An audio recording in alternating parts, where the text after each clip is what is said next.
आप सभी का हमारे इस नए वीडियो में स्वागत है। आज हम बताएंगे कि आप अपनी ई रिक्शा का जो इंश्योरेंस है वो भी फर्स्ट पार्टी वो आप कैसे कर सकते हैं, वो भी खुद से घर बैठे बैठे। तो चलिए बिना कोई देर किए हम इस वीडियो को स्टार्ट करते हैं। सो हेलो एवरीवन, मेरा नाम है अनिकेत लाड़ से और आप देख रहे हैं आशा ऑनलाइन सोल्यूशंस। हाँ, यहाँ पे जानने वाली बात, ये जो प्रोसेस है वो पूरी तरह से वेरीफाइड कंपनी द्वारा बताई गई प्रोसेस है, जिसके द्वारा आप आसानी से कुछ ही स्टेप के ज़रिए अपने ई रिक्शा का जो इंश्योरेंस है वो करा सकते हैं।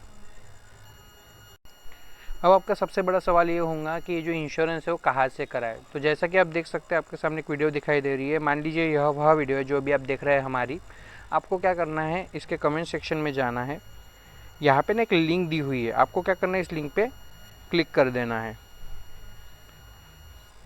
जैसे आप इस लिंक पे क्लिक करते हैं, कुछ इस तरह का इंटरफेस जो आपको देखने को मिल जाता है। तो आपको यहाँ पे क्या करना है, अपने ई रिक्शा का नंबर दे देना है, यानी कि आपका गाड़ी नंबर,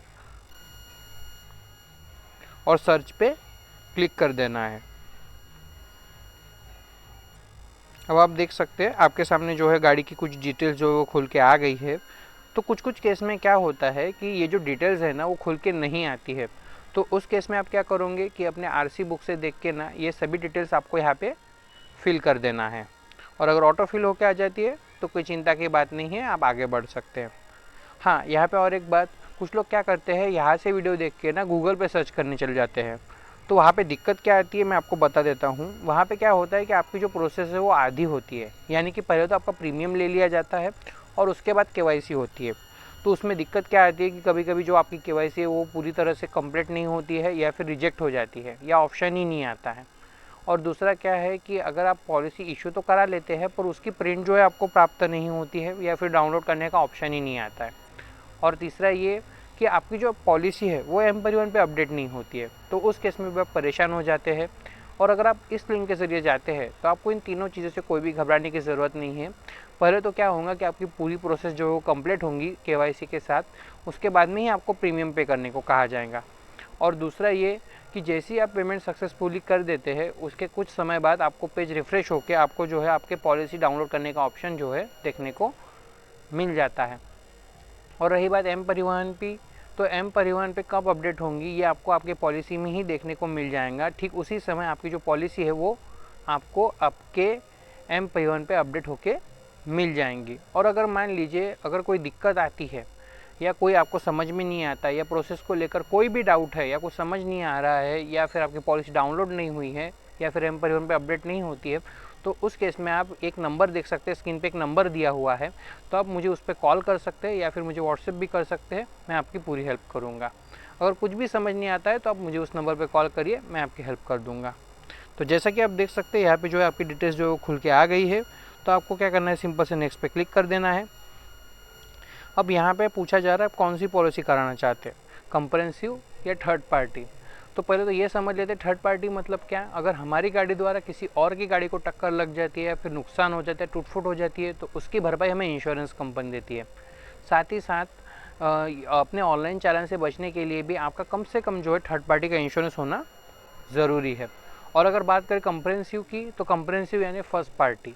अगर आप कंप्रेहेंसिव कराते हैं तो उसमें क्या होगा कि हमारी गाड़ी द्वारा किसी और की गाड़ी को अगर टक्कर लग जाती है, फिर नुकसान हो जाता है, तो उसकी भरपाई तो देती ही है, पर साथ ही साथ अगर हमारी गाड़ी को भी अगर कोई नुकसान होता है, या टूट फूट होती है, या कुछ टूट फूट जाता है, तो उसकी भरपाई भी हमें इंश्योरेंस कंपनी देती है।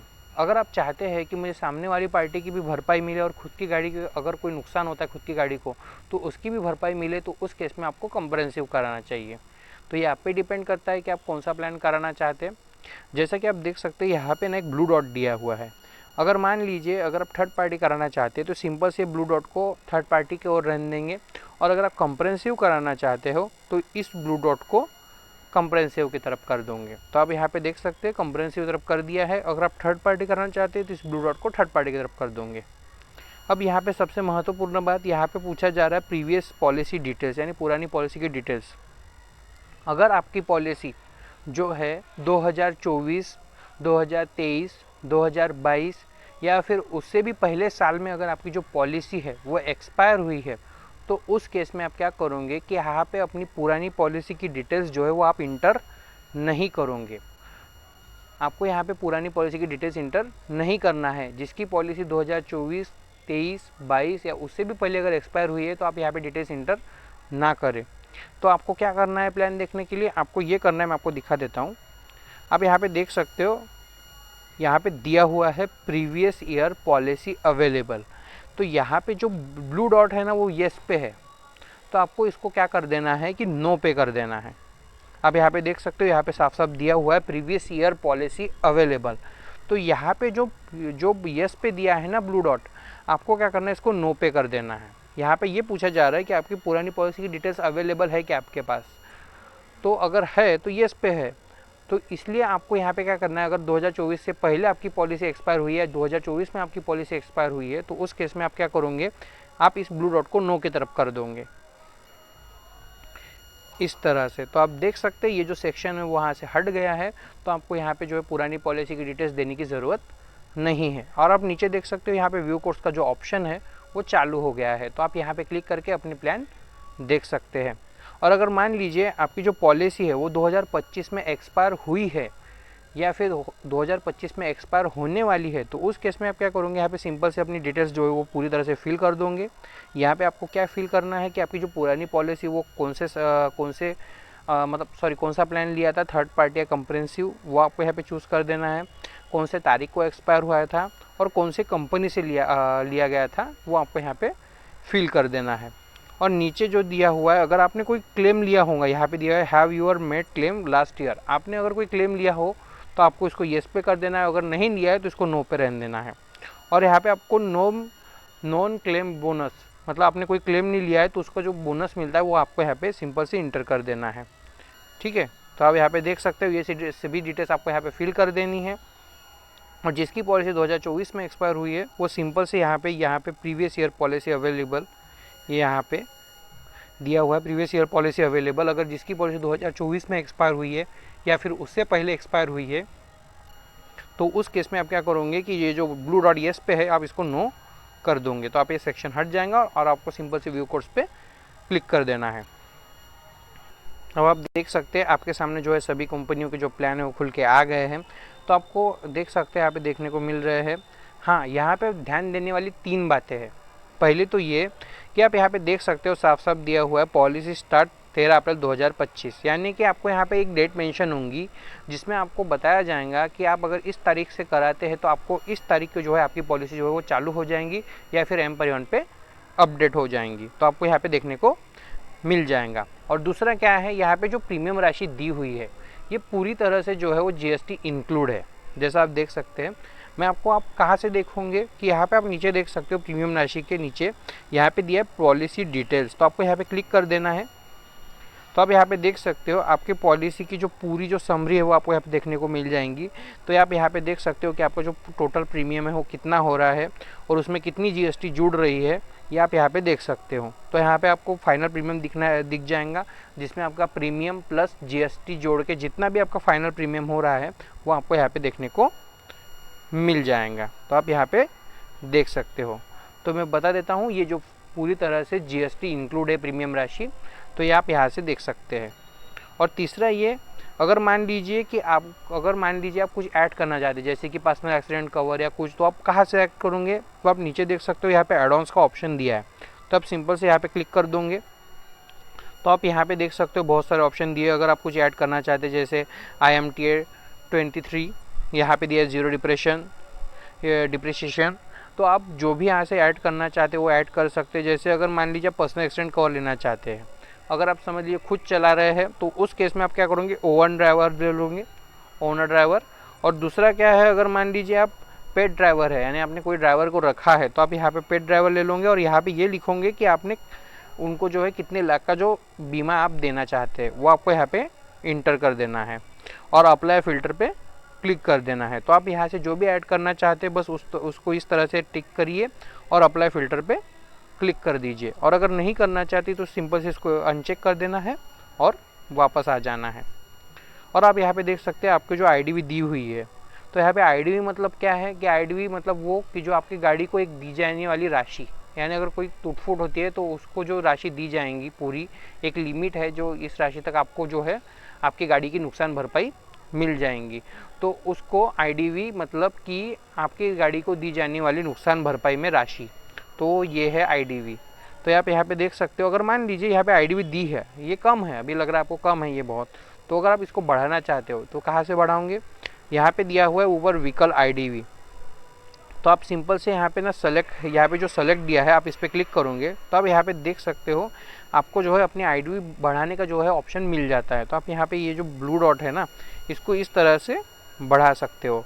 जितनी भी आपकी मैक्स IDV आप चाहते हो, मतलब जितनी की भी आप IDV चाहते हो अपनी गाड़ी की, आप उतने पे आप इसको इस तरह से कर दोगे और अपडेट पे क्लिक कर दोगे। तो आप देख सकते हैं ये जो प्लान है वो अपडेट होके आ जाएंगे। तो आप यहाँ पे देख सकते हैं आपकी IDV जो है वो बढ़ के आ गई है। तो आपको यहाँ से जो भी प्लान आपको अच्छा लगता है तो आप यहाँ से करा सकते हैं। तो आपको कैसे कराओगे, आपको क्या करना है, सिंपल से उसके जो है प्रीमियम राशि पे क्लिक कर देना है। तो आप यहाँ पे देख सकते हो आपको यहाँ पे अपनी बेसिक डिटेल्स जो है वो मांगी जा रही है, जैसा कि आपको यहाँ पे अपना जेंडर सेलेक्ट कर लेना है और आपका नाम डाल देना है, आपका मोबाइल नंबर, आपकी ईमेल आईडी और आपका जो है एड्रेस है वो आपको यहाँ पे डाल देना है और आई अग्री पे क्लिक करके आपको नेक्स्ट स्टेप पे क्लिक कर देना है। देख सकते हैं हमने जो अपनी डिटेल्स इंटर कर दी है, उसी तरह से आपको भी अपना जेंडर सेलेक्ट कर लेना है, अपना नाम डाल देना है, अपना मोबाइल नंबर डाल देना है, अपनी ईमेल आईडी डाल देनी है और अपना एड्रेस डाल देना है पिन कोड के साथ। और यहाँ पे नीचे आई अग्री पे क्लिक करके आपको नेक्स्ट स्टेप पे क्लिक कर देना है। अब आप यहाँ पे देख सकते हैं आपकी गाड़ी की कुछ डिटेल्स आ गई है, जैसे कि इंजन नंबर, चेसिस नंबर।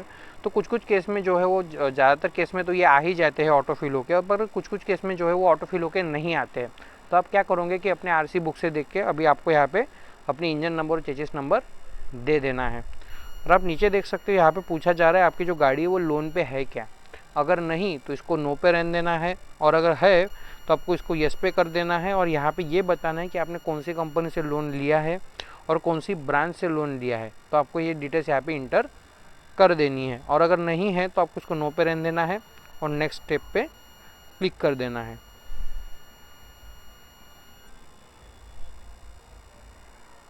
अब आप देख सकते हैं यहाँ पे जो है आपको पेन नंबर मांगा जा रहा है, यानी यहाँ पे आपकी जो है KYC प्रोसेस होंगी। तो आपको यहाँ पे क्या करना है, अपना पेन नंबर दे देना है और अपनी डेट ऑफ बर्थ डाल देनी है और वेरीफाई पे क्लिक कर देना है। जैसा कि आप देख सकते हैं हमने अपना पेन नंबर डाल दिया है, अपनी डेट ऑफ बर्थ डाल दी है, उसी तरह से आपको भी डाल देना है और वेरीफाई पे क्लिक कर देना है। और आप देख सकते हैं यहाँ पे जो है हमारा पेन नंबर जो है वेरीफाई हो गया है, पर एड्रेस प्रूफ जो है वो वेरीफाई नहीं हुआ है। तो कुछ कुछ केस में ऐसा हो जाता है। और अगर मान लीजिए ऐसा आपके साथ होता है, एड्रेस प्रूफ वेरीफाई नहीं होता है, तो आप क्या करोगे, चलिए मैं आपको बता देता हूँ। यहाँ पे आपको क्या करना है, सेलेक्ट डॉक्यूमेंट टाइप। तो आपको यहाँ पे क्या करना है, अपना आधार सेलेक्ट कर लेना है और यहाँ पे आपको क्या करना है, अपने आधार के जो लास्ट के 4 डिजिट है वो आपको यहाँ पे डाल देने हैं। आपको यहाँ पे नीचे आधार के सामने वाली फ़ोटो, यहाँ पे आधार के पीछे वाली फ़ोटो और अपनी डेट ऑफ बर्थ डाल देनी है और सेव पे क्लिक कर देना है।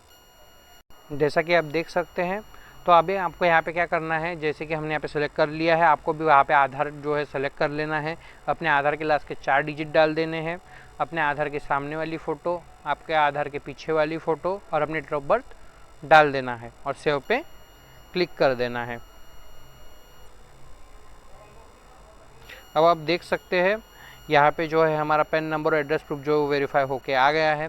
हाँ, अगर मान लीजिए जैसे आप वहाँ पे अपना पेन नंबर डालते हैं और अपनी डेट ऑफ बर्थ डालते हैं, वेरीफाई पे क्लिक करते हैं और अगर आपका पेन नंबर जो है वो पूरी तरह से अपडेट है, तो आपको सीधे से जो है इस तरह का पेज देखने को मिल जाता है। और अगर मान लीजिए आपका जो पेन है वो अपडेट नहीं है, तो उस केस में अगर मान लीजिए आपका जो एड्रेस प्रूफ है वो वेरीफाई नहीं होता है, तो जो अभी हमने किया वहाँ पे आपको आधार डालना पड़ेगा और आधार के लास्ट के 4 डिजिट देने पड़ेंगे और अपने आधार के सामने वाली फ़ोटो, पीछे वाली फ़ोटो और डेट ऑफ बर्थ डालने पड़ेंगे, अगर आपका एड्रेस प्रूफ जो वेरीफाई नहीं होता है तो देख सकते हैं यहाँ पे जो है अपना जो वेरीफाई है, सॉरी, अपना जो पेन नंबर है वो वेरीफाई हो गया है और अपना जो एड्रेस प्रूफ है वो भी वेरीफाई हो गया है। तो आपको क्या करना है, सिंपल से समरी एंड पेमेंट पे क्लिक कर देना है। अब यहाँ पे देख सकते हैं आपने जो डिटेल्स अभी तक दी है, सभी जो डिटेल्स आपने यहाँ पे फिल करी है वो आपको यहाँ पे देखने को मिल जाएंगी नीचे। तो आपको एक बार चेक कर लेना है सभी सही है या नहीं है। अगर कुछ भी गलत होता है तो आप यहाँ पे देख सकते हो नीचे एडिट का ऑप्शन दिया हुआ है, तो आप यहाँ पे क्लिक करके जो है आप ये जो इन्फॉर्मेशन है वो एडिट कर सकते हो। और अगर सब कुछ सही है तो सिंपल से आपको जो है पे सिक्योरिटी पे क्लिक कर देना है। अब आप देख सकते हैं आपके सामने जो है वो पेमेंट पेज खुल के आ गया है। तो आप यहाँ पे देख सकते हैं आपको बहुत सारे ऑप्शन जो है देखने को मिल रहे हैं। आप यहाँ पे जो भी पेमेंट मोड से करना चाहते हैं आप करा सकते हैं। जैसे यहाँ पे दिया हुआ है debit card, credit card, net banking, UPI, wallet, EMI. तो आप जिस भी मेथड से कराना चाहते हैं पेमेंट वो आप कर सकते हैं। जैसा कि आजकल ट्रेंड चल रहा है यूपीआई का, तो मैं यूपीआई से ट्राई करूँगा।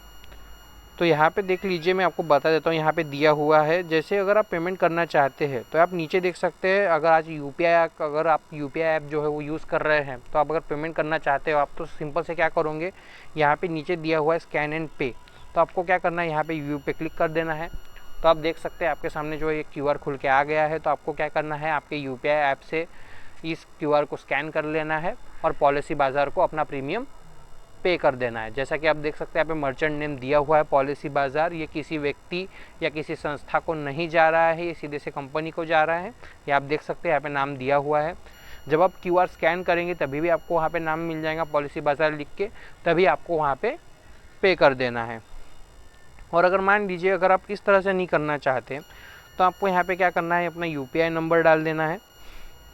आपको क्या करना है, यहाँ पे अपना यूपीआई नंबर डाल देना है और वेरीफाई एंड पे पे क्लिक कर देना है। अब आप देख सकते हैं आपको जो है आपकी यूपीआई पे एक नोटिफिकेशन आएंगी और एक सादा जो मैसेज है वो भी आपको आ जाएगा।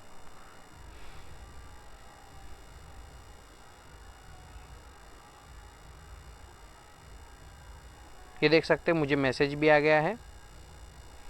ये आप देख सकते हैं यहाँ पे दिया हुआ है पॉलिसी बाज़ार को पे करने को कहा जा रहा है।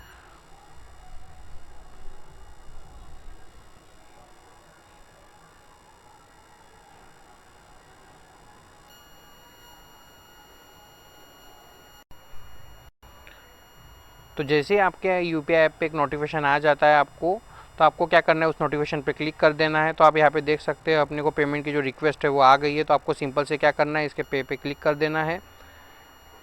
तो यहाँ पे आपको क्या करना है कि अपनी जो प्रीमियम राशि है वो आपको प्रोसीड टू पे पे क्लिक करके अपनी जो प्रीमियम राशि है वो आपको पे कर देना है। जैसे आपका जो पेमेंट है वो सक्सेसफुल हो जाता है तो कुछ इस तरह से आपको यहाँ पे वापस बैक आ जाना है इस पेज पे। और आपको इसको बैक नहीं करना है, आपको इसको रिफ़्रेश होने देना है। जैसे आपका जो पेज है वो रिफ़्रेश हो जाता है, कुछ समय बाद कुछ इस तरह का इंटरफेस आपको देखने को मिल जाता है। तो आपको यहाँ पे कहा जा रहा है कि योर बुकिंग इज़ कंप्लीट, यानी कि आपकी पॉलिसी जो वो क्रिएट हो गई है। तो आप यहाँ पे देख सकते हैं आपको नीचे पॉलिसी डाउनलोड का ऑप्शन भी मिल गया है। तो आप यहाँ पे क्लिक करके अपनी पॉलिसी जो है वो डाउनलोड कर सकते हैं। Thank you.